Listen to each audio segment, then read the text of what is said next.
birinə həyat istiqaməti öyrədə bilmirsən? Məsələn, paxıl bir adama səxavət dərsini keçə bilmirsən? Dəst namazı öyrətmək asandır, qüsül öyrətmək asandır, nə var? Amma gəl görün bir paxıl insana səxavətli eləyə bilərsən, onu çevirə bilərsən formatını səxavətliliyə. Yox, daşdır, dağdır, başa düşmür, anlamır. Çünki ayrı nəfsdir, ayrı insandır, ayrı formalaşır. Bəs bu elmlə danışırlar, qurban olum, deyir, bir dənə bu şeyi bacarasan. Bir dənə əsəbi insanı, yerli yersiz əsəbi insanı sakitləşdirib, həlim bir insan vəziyyətinə gətirəsən. Allah eləməsin, bir qeyrətdən uzaq birinə öyrədəsən kişiliyi, qeyrəti, onu qeyrətli bir insan eləyəsən, çevirəsən onu bir qeyrətli insan eləyəsən.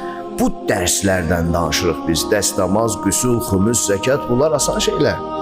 Bunlar bunun yanında nədir ki? Heç nə. Öyrədə bilirsənmi gör?